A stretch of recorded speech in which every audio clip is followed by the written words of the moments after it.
Welcome back to Her Birth, Her Story, where we share real birth experiences. I'm Brooke, your host. Some birth stories are defined by control and others are by surrender. And today's guest, Jamie, is a mama of two who chose home birth for both of her babies and learned that true confidence doesn't just come from knowing every single thing, but from educating yourself and then releasing that outcome and surrendering it to God. Her story is so tender and grounding and deeply faith-filled, and you will also love her little spin of humor on it all. So we are going to hold space for her story.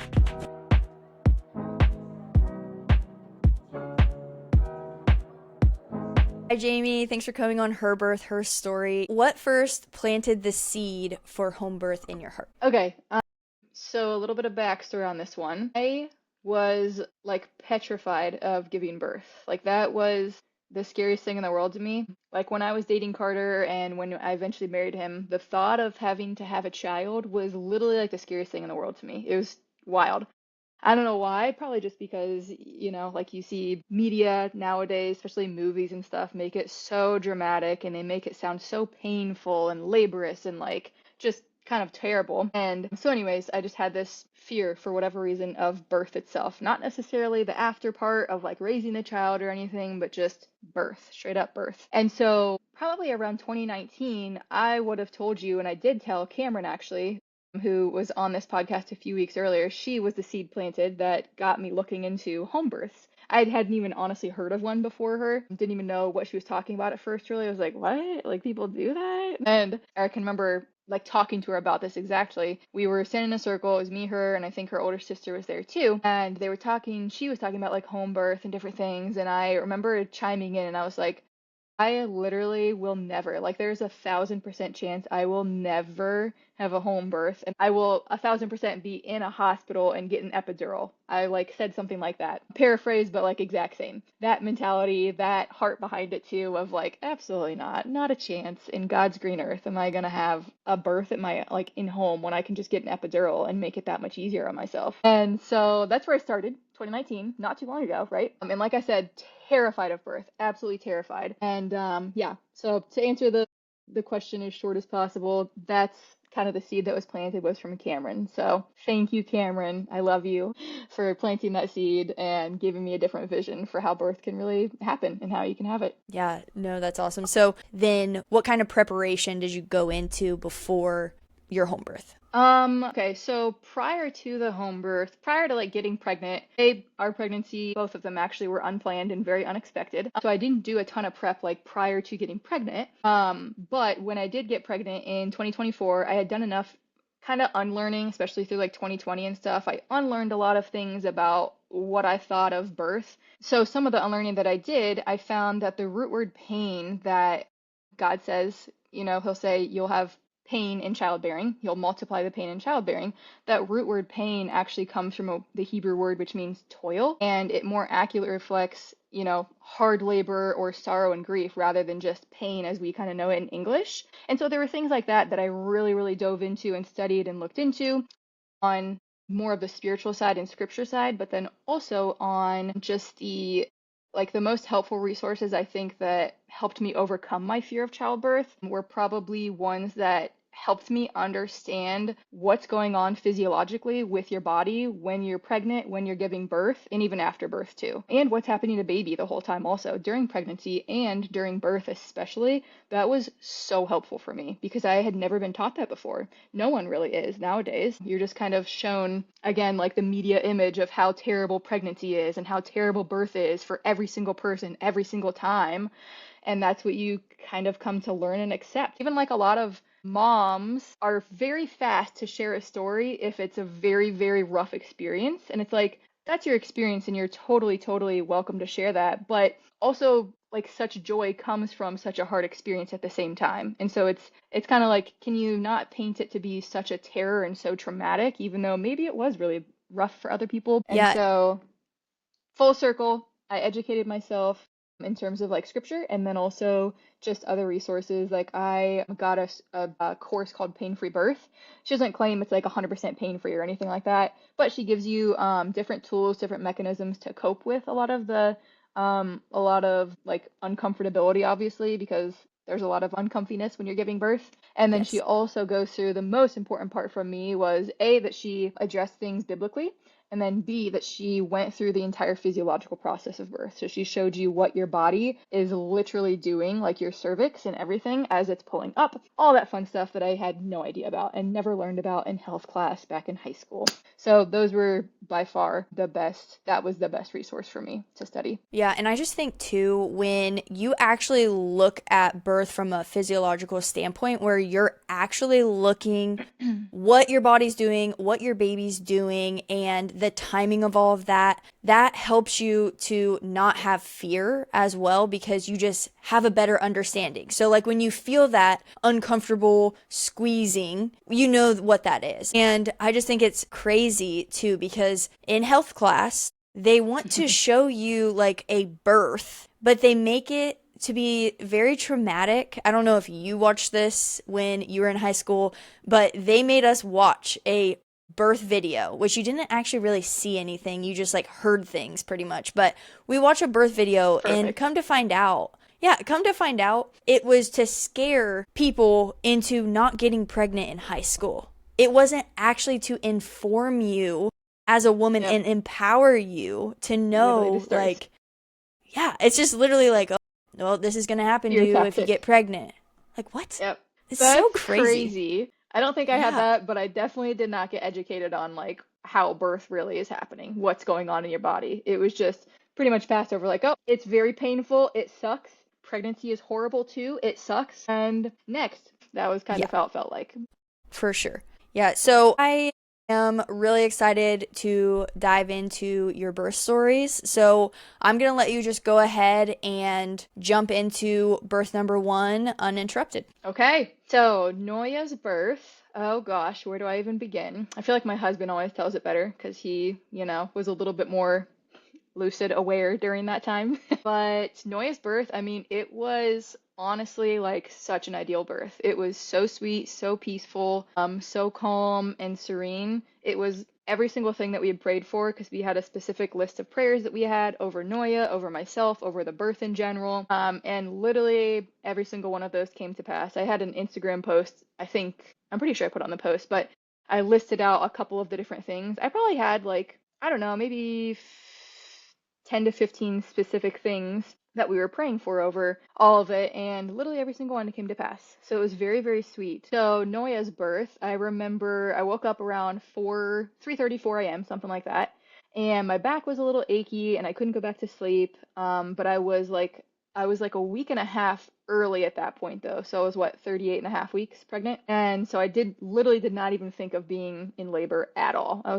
I woke up and just was like, oh, I'm a little achy, which had happened before, like maybe a month earlier, something similar. And I just got in the bathtub, chilled for a little bit, and then went back to sleep. No big deal. But this time I did get up after like a half hour because it just continued. And I was like, oh my gosh, this is so annoying. And I got up, got in the bath, and it just continued. And I was like, this is a little strange. I don't know if I've ever felt like this before. And so I texted my doula, because she has like 8 kids, and so I was like, she's bound to be up. She has to be. And she was. She literally texted back like right away. I texted my midwife too, and then the second midwife on hand, and they both didn't text back yet, but my doula was up and texted her and was like, hey, not really sure, but could be the start of something. And then probably like 15 minutes later, I got out of the bath, used the toilet, and my mucus plug came out. And I was like, oh, this is definitely it. Okay, here we go. And so I texted her that and was just chill, calm, no pain, obviously, at all, and just was chilling. Contractions were pretty far apart still. And I woke Carter up. He like couldn't believe it. He like literally didn't believe me that I was in labor. He was like, there's no way. Like, there's no way. He remembers he thought to himself too that there was like no way. He thought I was crazy and that there was no way I was going into labor right there. So funny. But yeah, and then I just kind of did that for like 30 minutes or so. Carter packed up our stuff because I didn't have anything packed, because we weren't going to the hospital, but for my home birth, I wanted to have it at my parents' house because we had moved into our house recently and it just didn't feel like a safe space, like a home, like I don't know, it just didn't feel like the place where I wanted to give birth, basically. End of story. And my parents' place is where I was born and raised, like never moved houses ever, so that was like home and felt like safe, peaceful, quiet environment. So Carter was packing up bags, all that fun stuff. I called my mom. She answered. She happened to like wake up at 5 o'clock or something like that, 5:30 when I called her.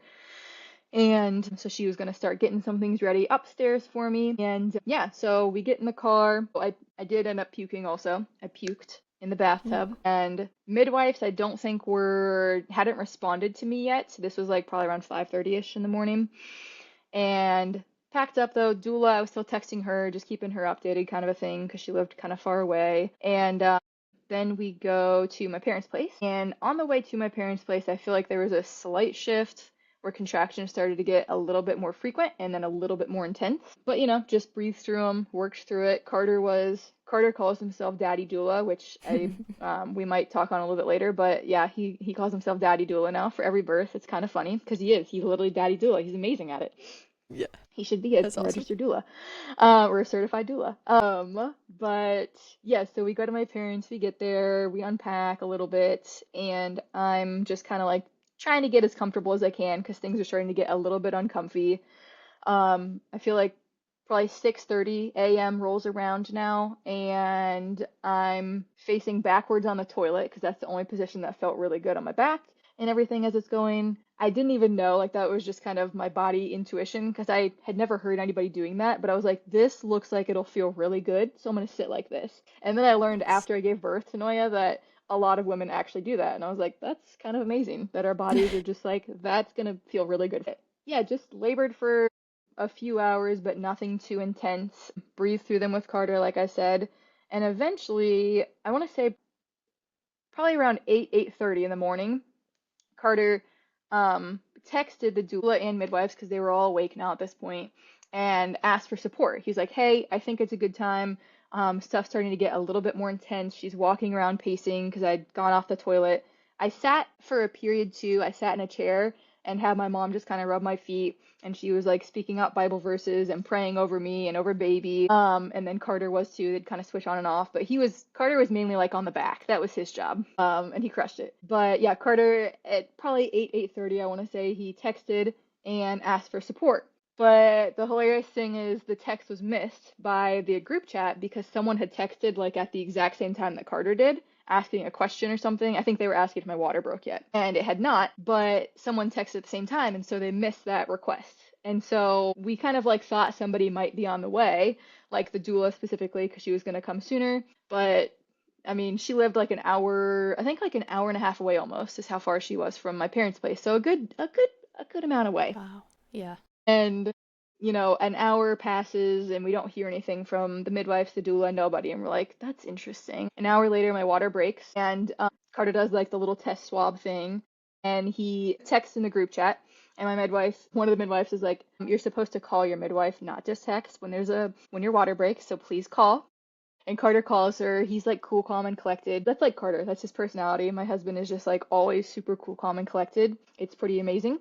But in this case, it did not go to my benefit because the midwife was like, oh, dad sounds super chill. So, like, we've probably got some time then. Like, things probably, I'm first time mom. So they obviously are going to assume it's going to be a long labor.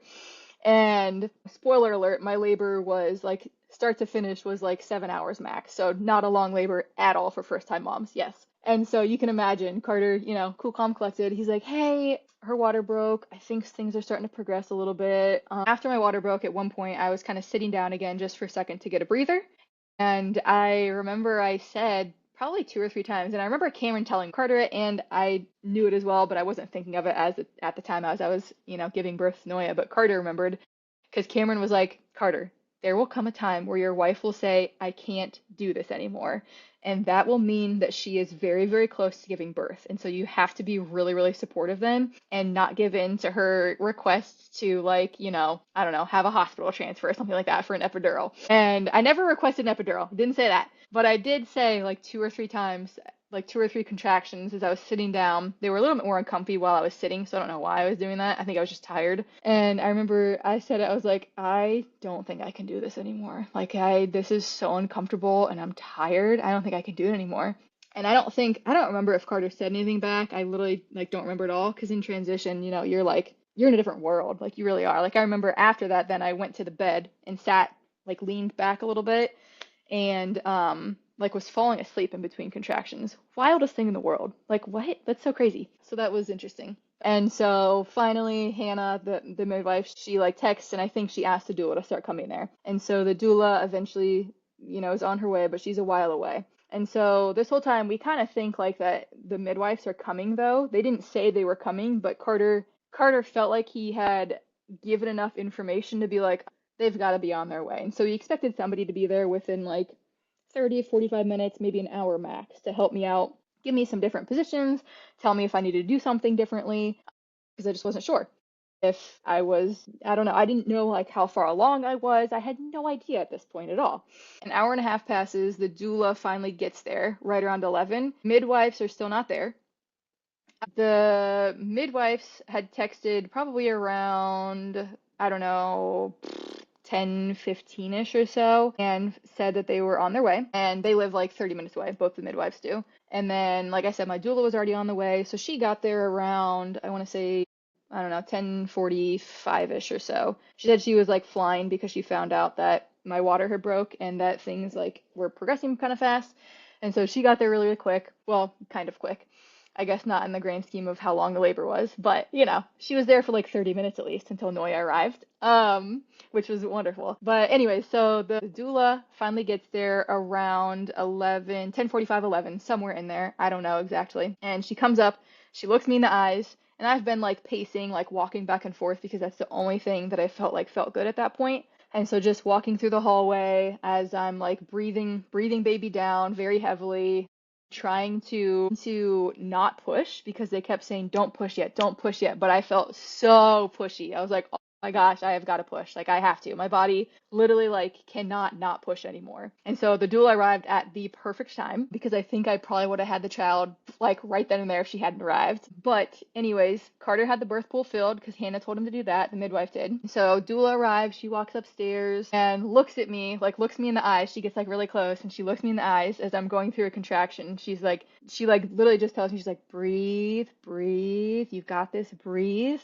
And that like calmed me down a lot just because it was getting really uncomfortable, like I said, and I just like really wanted to push, but I felt like I couldn't because I kept getting like, I mean, they didn't know how far along I was either, so they didn't want me to push prematurely. She gets there, looks me in the eye, and then checks me really fast, which I don't remember that at all. Checks me really fast and says, "Yep, get in the birth pool right now." And so I get in the birth pool, and prior to that, like I did not have, I wouldn't say I had a lot of pain. Like I had a lot of discomfort, obviously, tons of discomfort, Mm-hmm. lots and lots of pressure, and yeah, but I wouldn't say that I had like real pain. Like I think people think of birth sometimes and they're like, oh, pain like you break your arm kind of pain. It's like, Yeah. no, it's not that kind of pain at all. Like it's totally, totally different. And that's why I like I don't like to use the word pain, but like there are parts like the ring of fire was a real thing. Like that was a little painful towards the end.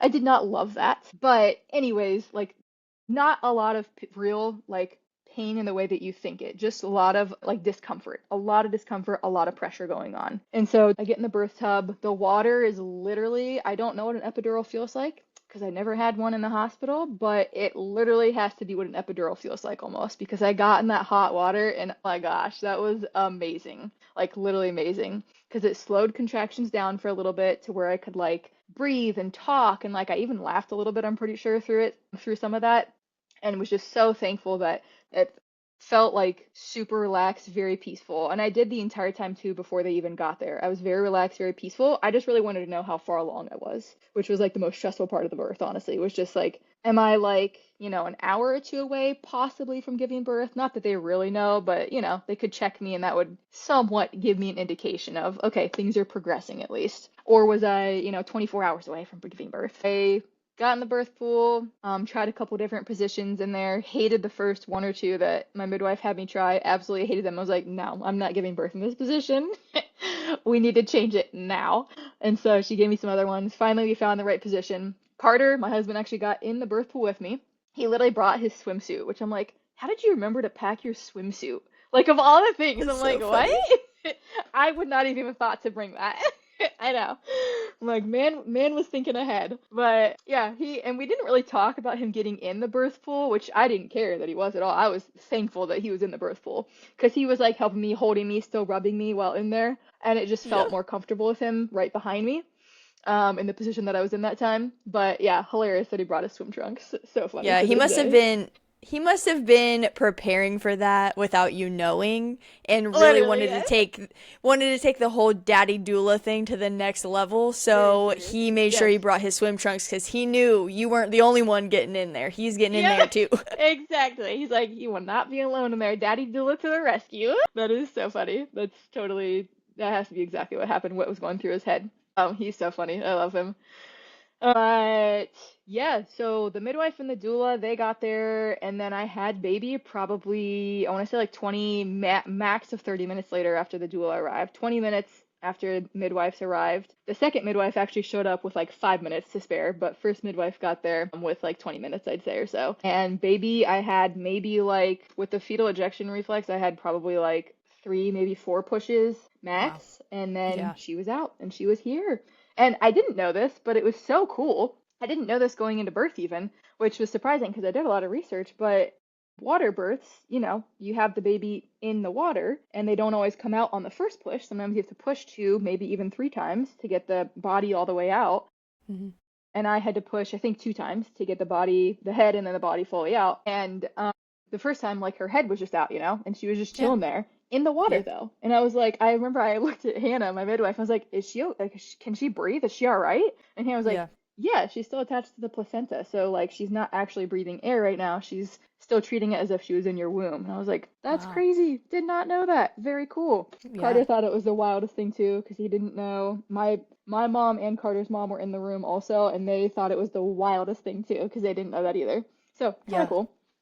Um, Yeah. but yeah, I had her, and it was literally like the most amazing experience. Like it really, really was. It was so hard. Like don't get me wrong, it was very, very hard, very tiring, but it was so sweet. Like so, so sweet. And it happened at 11:17 a.m. I had her, and it was like the perfect morning light was coming in through the French doors in my parents' old master bedroom. It was so sweet. I loved it. And the first thing It's I said amazing. right after I had her was, I freaking did it. Like, Hannah, I did it. And we Yes. all like laughed. We were like, yeah, you did it. And I was like, oh my gosh, I can't believe I did it. I also think that that moment of just So, like you've went through all of the labor, especially doing it unmedicated. I'm sure you probably can still feel this way too if you do an epidural as well. But when you're having a baby unmedicated and you're just working really hard through your labor, breathing, contractions, the intensity and stuff, and that moment after you birth their head, because that first moment of birthing their head gives you so much amazing. relief. Like literally, Literally so much. yes, I thought I birthed on my second, I birthed my whole baby, but really it was just his head because the Yep. amount of relief that you get for that was Yep. so amazing.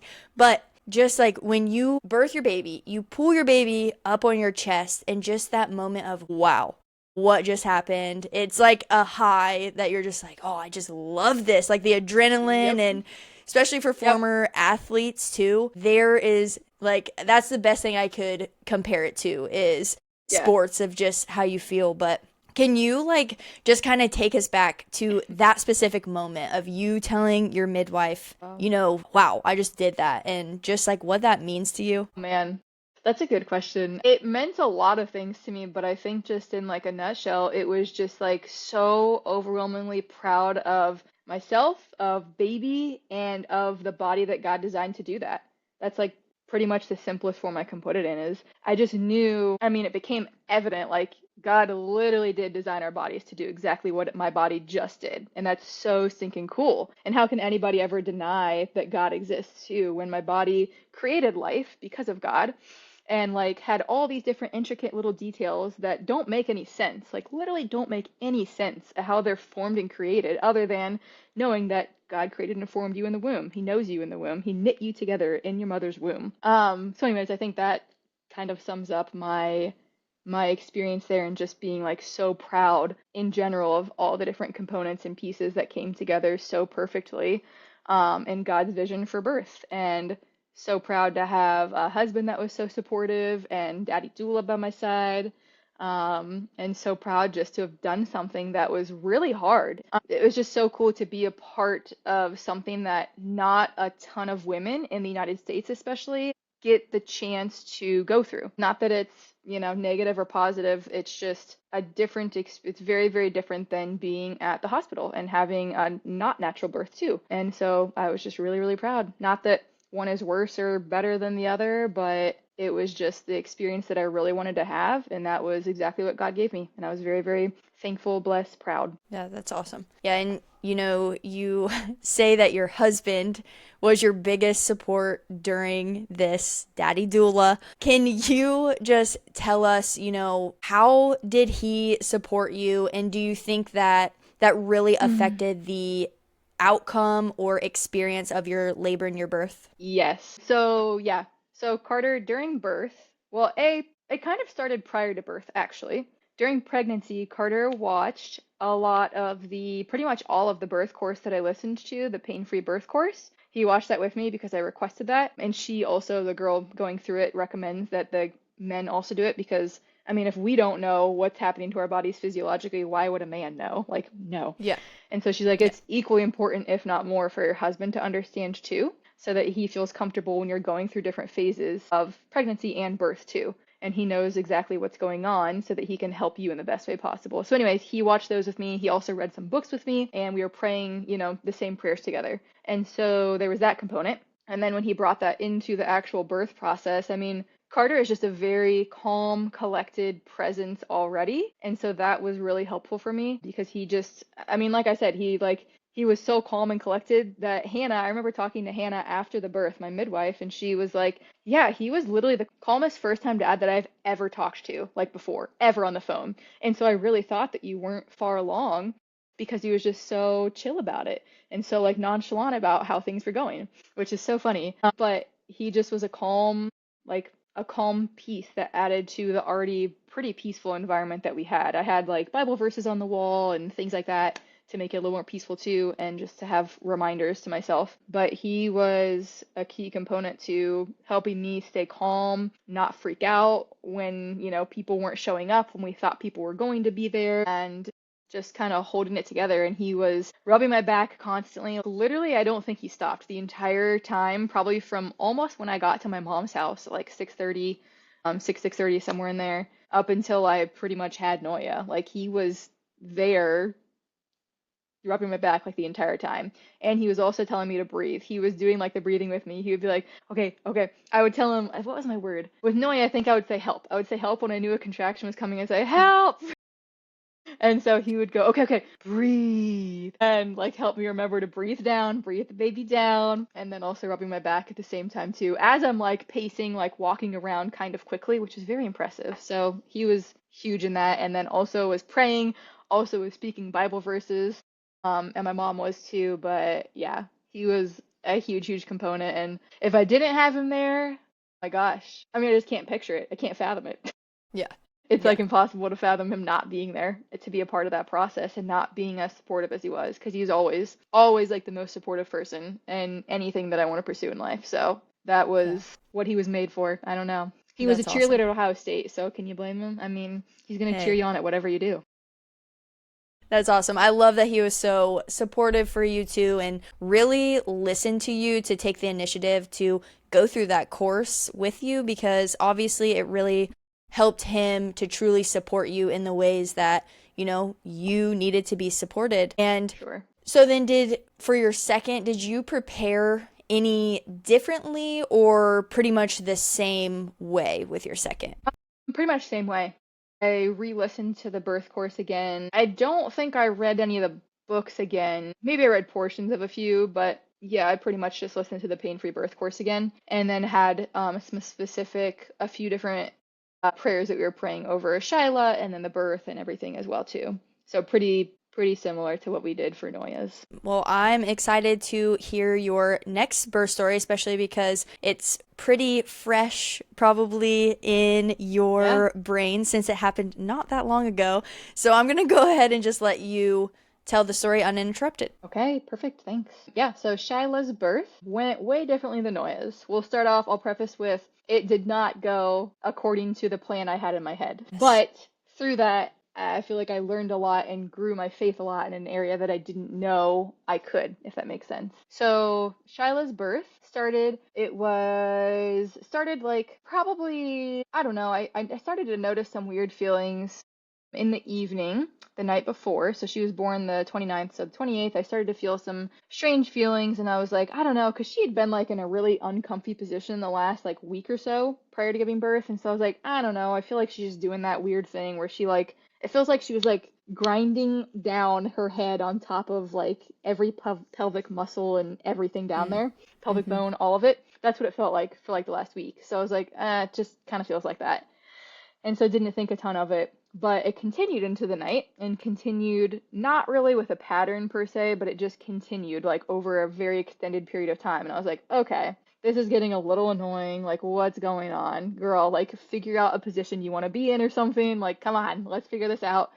Yeah. And then I was like, oh, actually, it's probably labor. It's probably the start to labor, Jamie. Come on, think. You were 2 days out from my due date, technically. And so, yeah, I realized I was probably in labor. And so I texted my doula and midwife, all of the same team. I texted them probably around, I don't know, 9, 10 p.m., somewhere in there. I can't remember exactly. I texted them around there, and they weren't like, I don't know if I would really consider them contractions, because it wasn't like, they weren't really contractions yet. I mean, they were technically, but like very, very minimal. Nothing really going on. Just like a little bit of annoying discomfort that was like, okay, whatever. And it was every like maybe 20 to 30 minutes would pass in between each one. So nothing crazy at all. So yeah, I realized what's happening to them, and then I went upstairs and took a bath just like I did with Noya. I was like, that was really peaceful, made me feel relaxed and at ease. And so I went upstairs, took a bath. Carter started to kind of get things prepared. I mean, we had most everything set out, but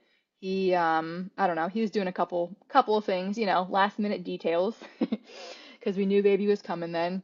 I lost my mucus plug probably around 11 o'clock or so. I realized that was gone, and just kept the midwives updated. I was timing contractions, trying to give them an idea too. And it was interesting though, because I came to find out, and this kind of plays into like the birth too a little bit, but every time I would stand up, my contractions were like 30 seconds long, but like a minute and a half apart. So like pretty quick. But then when I would lay down, my contractions were like a minute long, but they were like 5 to 10 minutes apart. So kind of interesting. And it would happen like instantly. As soon as I would stand up and walk, or as soon as I would lay down, it changed like that. And so that was really interesting. And I told them about that. Nothing super eventful for like the first half, I would say, of the birth. This was working through contractions like I was with Noya. I felt like I was actually breathing through them a lot better than I was with Noya, and having less discomfort than I was with Noya. Carter was like, you're literally like crushing it right now. Like, he wasn't really having to do as many back rubs on me this time. He wasn't having to like help me and tell me to breathe every single contraction. It was going, way smoother. And I was like, wow, this is going so much smoother. I've got to be having her in like, the next 30 minutes or so or something. Not what happened. So I'm working through them, and eventually the doula gets there and the midwives show up. They kind of all show up around the same time, actually. And they get there earlier this time too, because Carter added some sense of urgency. As I was starting to get a little bit more discomfort, I was like, okay, I think I'm ready for some support. I would like to know, how far along I am a little bit, and then also see if there are some different positions that can help with just kind of like the discomfort that's happening.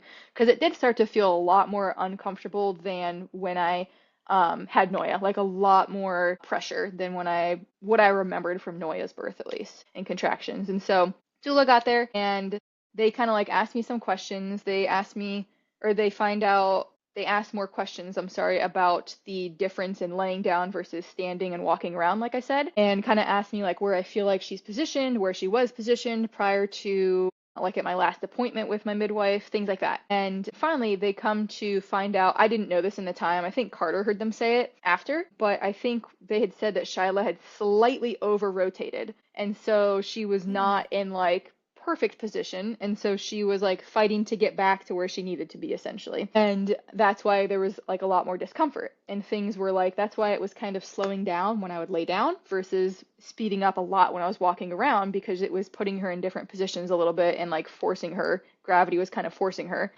But anyways, long story short, that was what was happening, and that's why I was in a little bit more discomfort. And even like honestly, the contractions at the point where the doula arrived, they were starting to get a little bit more painful, like a little bit more intense. And then when she got there, I would say it definitely was pain. Because there's a preface though, because it was so different than Noya, because she tried to have me do mile circuit and I nixed that. I did that in Noya's too. I forgot to say that. They tried to have me do mile circuit and I was like, absolutely not. I'm not doing it. Yeah. You can't make me do it. I won't.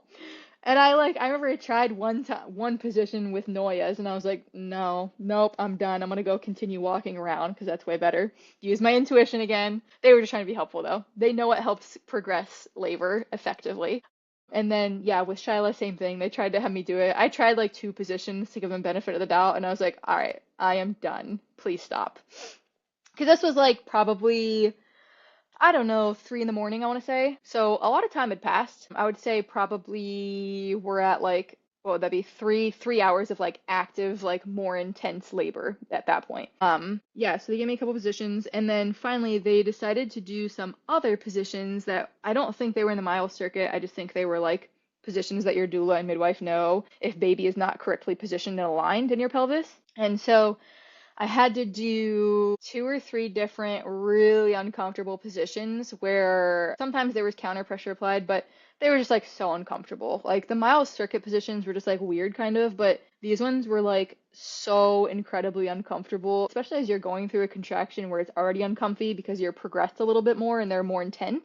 Not fun at all. Not fun. Not what I envisioned for the birth. Not what I prayed for over the birth either. And again, it was what it was, and I was still breathing through things fine. Had Carter as my daddy doula, and then the doula was actually there too, and she was super helpful. She was like helping Carter in between contractions. She would kind of help with one, and then he would help with the next one, especially like specifically as we were trying these new positions. And so finally we go through a couple different positions, and stuff seems to still be kind of the same, like lay down and it takes forever to get a contraction. The contraction lasts a long time. Stand up, contractions are close and then really fast. Same thing is happening. And finally, she has me do one more position. This was the worst position in the entire world, and I hope I never have to do it again, though. I think I have one other mom friend who she had to do the same thing. She had a home birth as well, and she had to do the same kind of position, but longer than I did, which I'm very impressed with. But anyways, she had me lean up, so Carter stood behind me. I was standing up, and Carter stood behind me, and he leaned against the wall a little bit, and then I leaned back on him, and he had to basically put his hands under my belly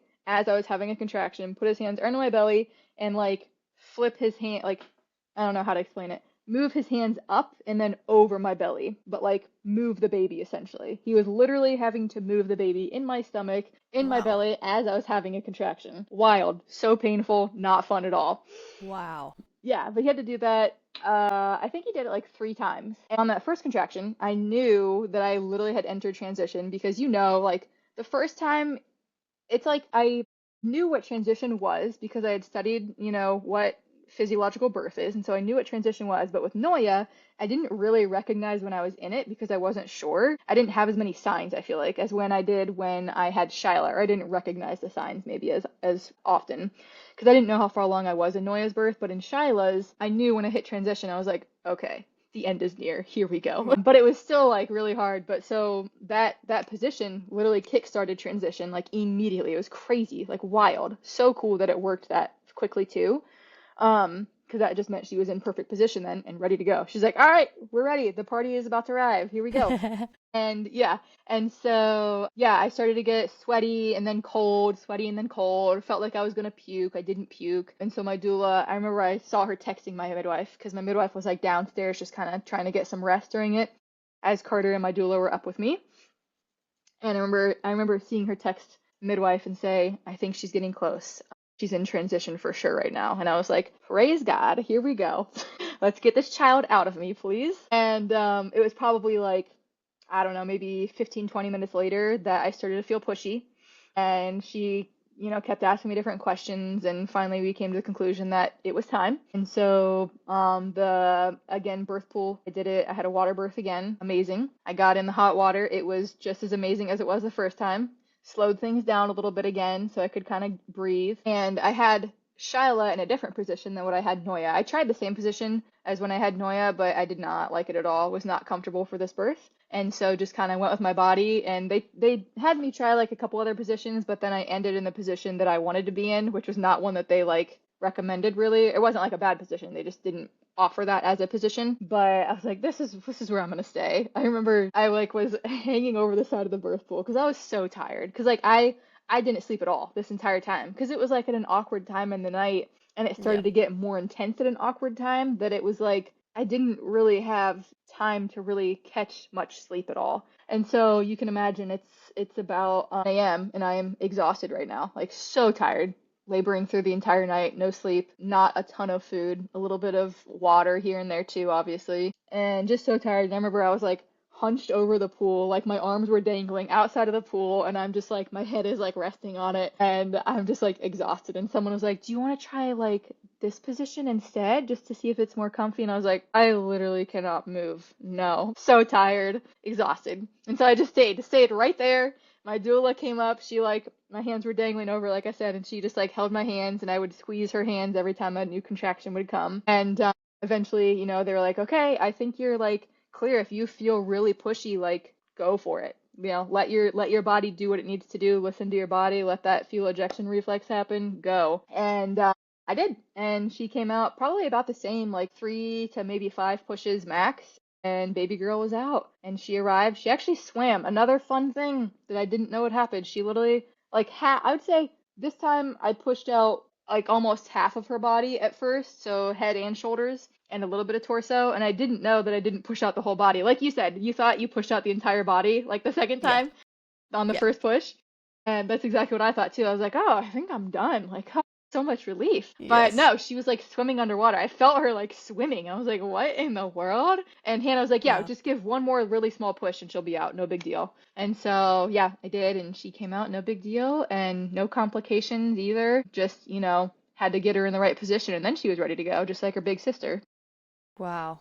Noya was like, "I'm game, I'm ready to go. It's a 7-hour labor, here we come." And Shyla's like, start to finish, Shyla, of like real active labor was definitely 7 hours too. So like, not to complain about that either, but just was different and different. Usually like first time moms, it's harder, and then the next one is easier, but mine was flip-flopped. Yeah. You can't Yeah. script it. You can't Yeah. script it. Hey, just like I say, birth is gonna birth. That's just how it is. And It's true. every mom is unique, every pregnancy is unique, every child's Yep. unique. That just because your first birth went one way does not guarantee that your next one will be the same. But I think that's just like the most beautiful thing with birth, too, is that it's not like a one size fits all type of ordeal. It is Nope. unique, and each one is Yep. beautiful and intense and hard in their own ways. You have mentioned too a few times just about a lot of using your intuition in your births. And so how did you learn to trust that maternal instinct? I think just knowing, like in the back of my head, just knowing that God created our bodies to do this, having the education of what God created our bodies to do in the light of like biblical scripture, and knowing what scripture says about that, and going through that pain-free birth course, and gave me all the confidence in the world to know that my body is going to tell me the correct thing to do at the right time, and I should probably listen to it. And so there were quite a few different moments in both births where I was able to do that, and it helped expedite things, or it helped like kind of calm the discomfort and pressure down. Yeah. And so what would you say to moms who are just afraid to trust their instincts? I would say simply trust them because, like I said, your body is designed by literally the creator of all of the universe, and he doesn't make a mistake. Never does, never has, never will. And so, thinking through things innately, your body is going to do exactly what it needs to do, but also educate yourself too.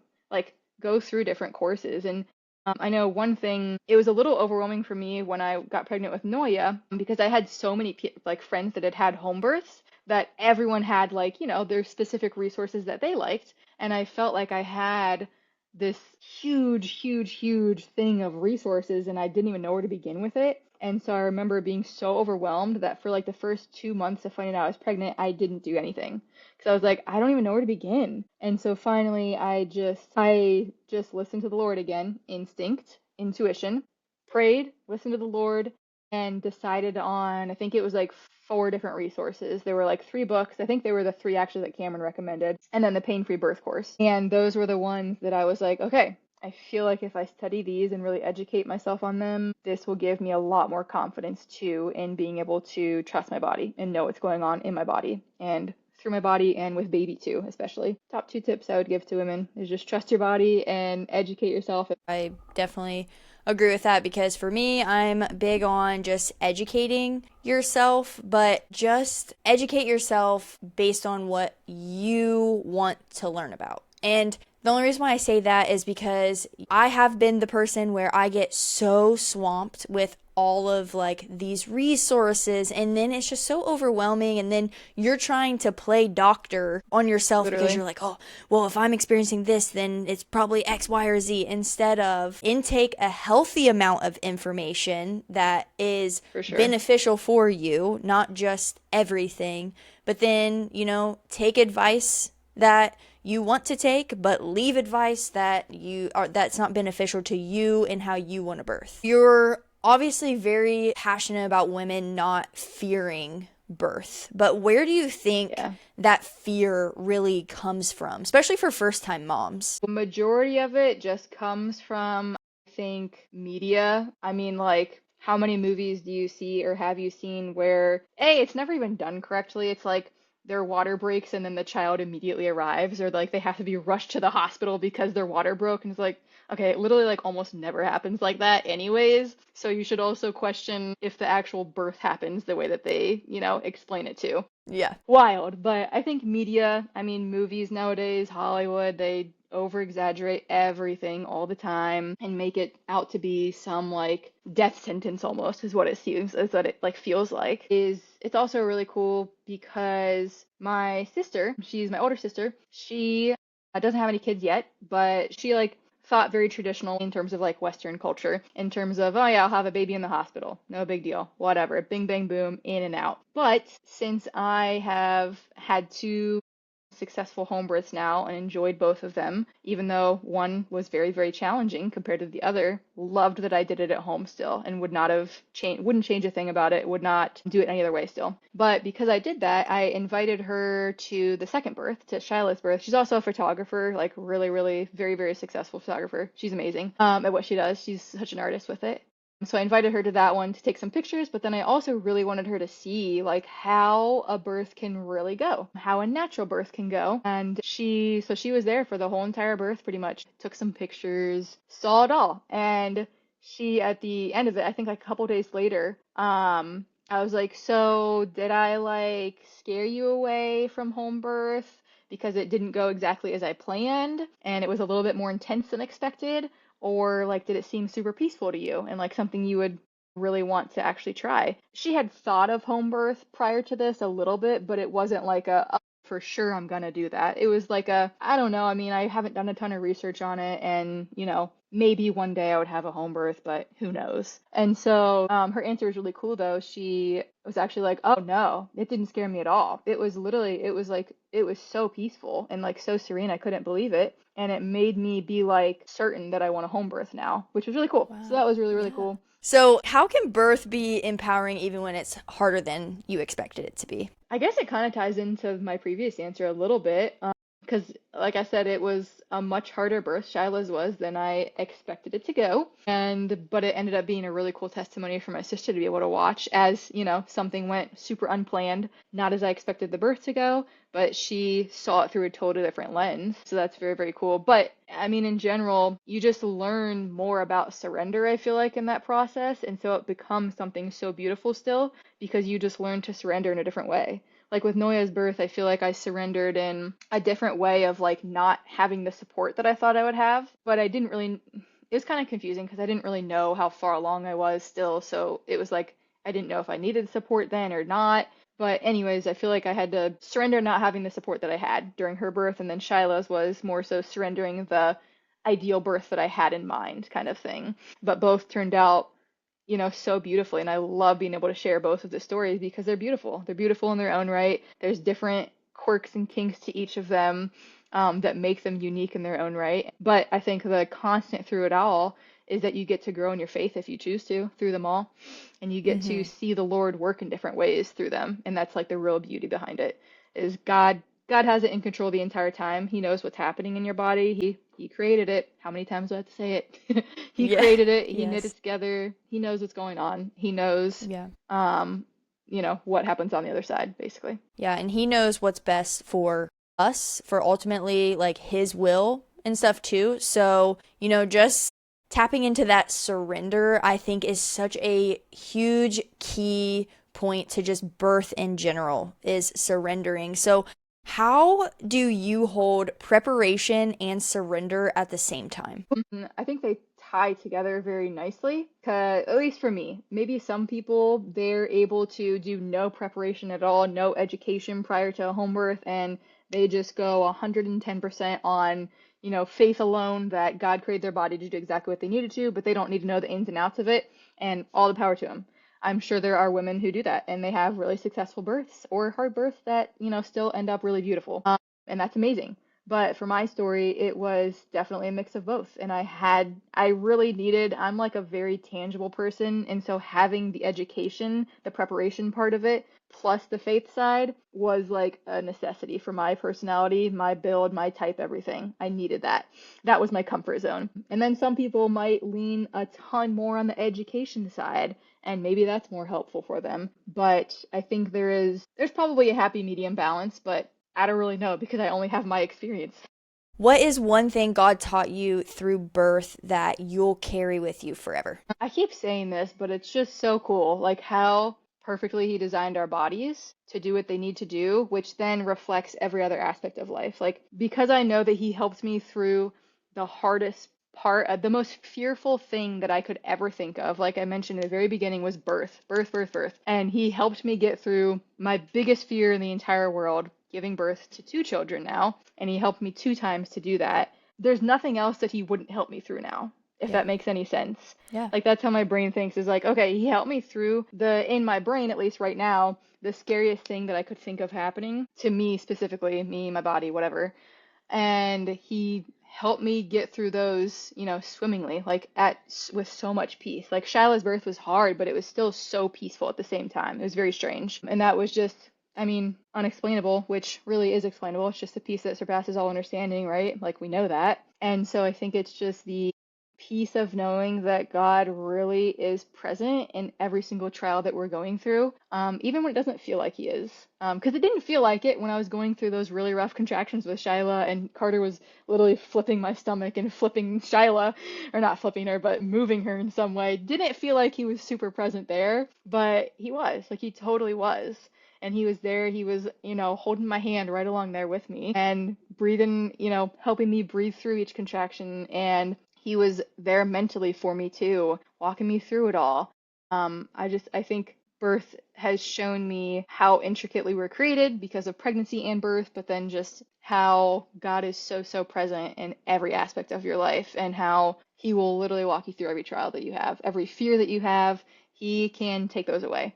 100%. I think that's so beautiful. But I love to end my show with one specific question, and that is if you could speak one piece of empowering wisdom into the hearts of the mothers listening, what would that be? I would probably say educate yourself, whether you're wanting to do a home birth, a hospital birth, a natural hospital birth, doesn't matter. I would say educate yourself to empower yourself best because no one else is going to do it for you. You're not going to learn it through listening to your OBGYN. You're just not going to learn physiological birth that way. And there's a big difference between most hospitals will have you birth versus a physiological birth. And so it's super, super important to at least know and educate yourself so that you can have options and you can build a plan that you want, ideally, again, ideally, to happen because we know that plans can change and they do sometimes very quickly. But educate yourself and also educate yourself in the word. Like, look at, like if you don't believe me that the root word of pain actually is toil, look it up. Go figure out the Hebrew word of that. And, dig into that yourself to understand that birth does not have to be as it's portrayed in most of Western society. And in fact, in most other parts of the world, women birth naturally because it's just what we've always done Yeah. since the beginning of time. And so it's more weird to me that we birth in hospitals with like really weird procedures that don't make any sense for women. Way more weird to me now as opposed to someone doing a home birth. If someone's having a home birth, I'm like, oh, that's so normal and so natural. Awesome. Yes. And it's still awesome for people who are having hospital births too. It just seems more strange to me now, I guess, because I have done a little bit of unlearning, I guess, on that topic. And so, I don't know, just educate yourself and prepare as best you can, whatever that looks like. It's going to be, preparation will look different for every single person because we're all going through different seasons of life. We're all different personality types and have different preferences. So, educate and prepare as best you can because it's a very, very hard process, but it's very, very sweet and very rewarding. And it's very cool to see God in the midst of that if you choose to. Yeah, no, that is so powerful.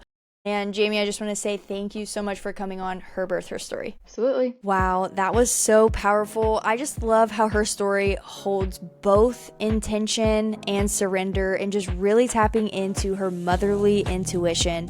She did the work to educate herself, to prepare, to step into birth with confidence, and then she trusted what was unfolding and just surrendering it to the Lord. And that balance is where so much freedom lives in birth. Thank you so much for listening to this episode. If this episode resonates with you or empowered you, please like, subscribe, rate, review, and share it with a mama who needs it. This is the best way that we can continue to empower women. And just remember, this is your body, your baby, and your birth. We are reclaiming birth one story at a time.